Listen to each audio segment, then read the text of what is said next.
Thank you very much for joining us. Any serious list of the most interesting Bostonians has got to include my guest today. Her name is Diane Hessan. She's an entrepreneur, market research expert who came up with a great idea several years ago. She compiled an email list of over 500 voters across America and has remained in constant conversation with them ever since about their political opinions and their observations about political campaigns. Her findings are contained in her book, Our Common Ground. Diane Hessan joins us. Hi, Diane. Hey, John.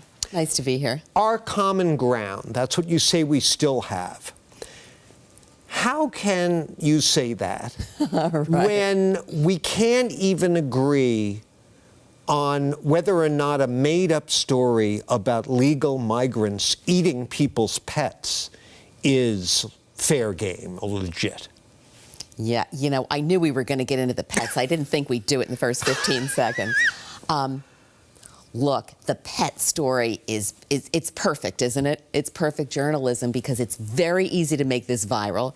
There are memes and videos and, you know, everything. But the pet issue is really symbolic of deeper issues on both sides. On the Democratic side, it's, oh my gosh, there he goes again. He's crazy lies. Mm-hmm.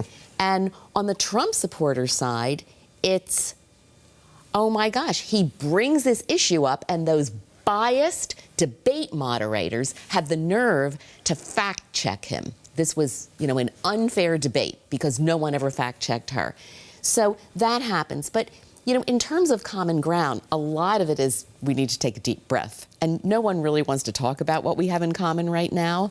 But if you ask people about policy, ask the average American about immigration, and what they would like to have happen and what the biggest issues are, 80% of them could agree on some kind of compromise solution or policy. But, you know, the radicals are the ones who are screaming and yelling, so we have very inaccurate perceptions of the other side. The squeaky wheels get all the grease. They do. All right, let's dip into just a handful of the comments that you've been receiving that you shared with us. Let's take a look at this first one. This is from a female Democrat in South Carolina, and she wrote, "At first, I was skeptical of Harris. I didn't know much about her. I felt she was weak and ineffective, but since she has been given the torch, she's proven herself to be a formidable candidate, quite capable of holding her own. I like her style and her body language. She has yet to round out what she will do and quell the fears that she is a flaming liberal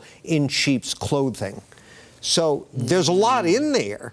A lot of good for Harris, but also indicating how much work she still has to do, right?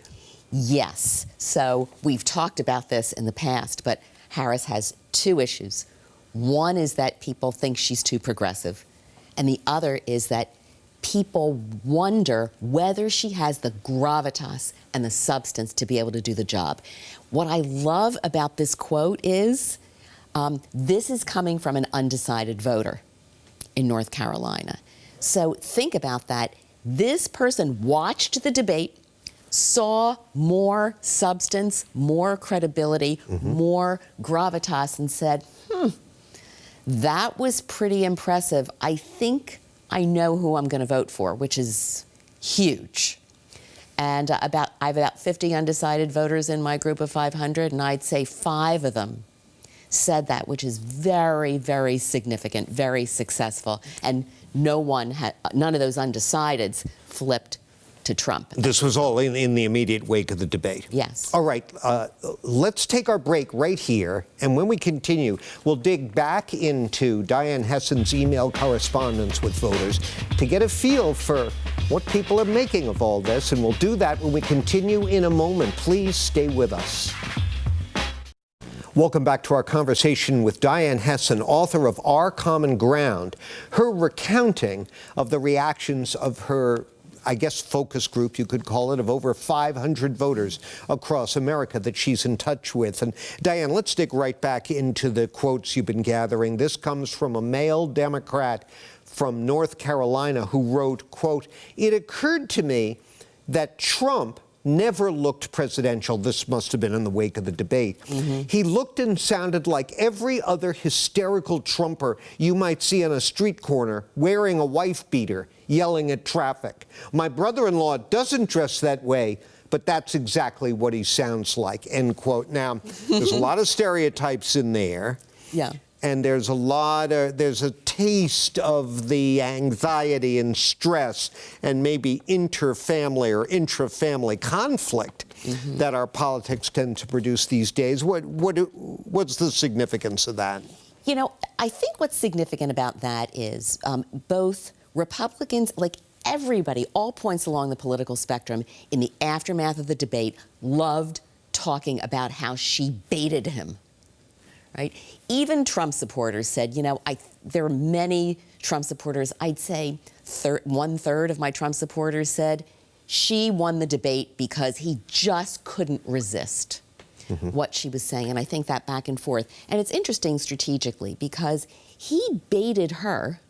He said, you know, you're a Marxist and your father was a Marxist. Right. And she said nothing. Right. You know, I'm sitting there on my couch, I don't know about you, saying, why didn't you say something? Why didn't you say, right. you know, when it was happening on that side, she said nothing. He said, you're the worst vice president that's, you know, and Biden is the worst president ever, and she said nothing. So she obviously was coached, don't take the bait. And then we saw what happened when she would say something like, you know, go to one of his rallies and people are leaving because it's so boring. I mean, he didn't like couldn't that. help himself. So I think that's what it was, people just reacting to the incredible anger. Just briefly, because I want to get to our third quote here. We did a story on WBZ News the other night about the unbelievably big gender gap that's showing up in the polls. Do you see that in these responses, that it's men are, what was the book? Men are from Mars, women are from Venus when it comes to this race. Is that what's happening, or is that dumbing it down to say that? You know, I hear it from some demographics. You know, older, progressive women who lived through the women's movement will say things like, can you believe he didn't even look at her during the entire debate?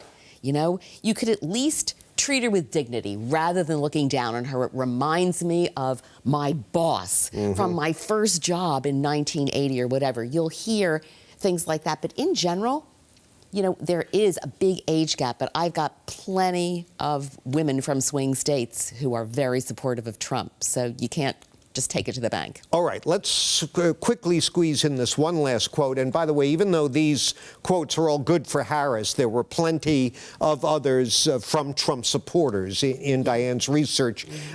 This is from a male independent from Massachusetts who wrote, Vice President Harris won the debate hands down. I think she won for articulating complex ideas and providing an outline of her agenda. She took control by walking right up to Trump and shaking his hand. What an alpha move. She also displayed a very presidential posture. What do you make of that? Well, I mean, just in case we forgot from our presentation skills classes, nonverbals are huge. So if you missed the debate and you read a transcript of it, you missed the debate. I mean, it's just incredible. So I'm trying to think here. People would talk about her facial expressions. Right. I loved her facial expressions. I hated her facial expressions. The handshake. I mean, dozens of people talking about the handshake. Yeah. Dozens of people talking about his posture, her tone of voice, etc. And I think that's all. It's not just, it's what people wear.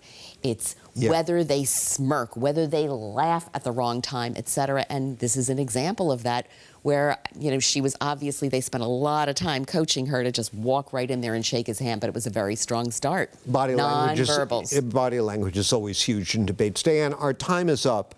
It's great to have you in here. Maybe we can squeeze in one more visit before Election Day, but thank you for keeping us posted on what you're learning. My pleasure. And Diane's book, again, Our Common Ground. That's it for me. Now back over to my colleagues for more WBZ News.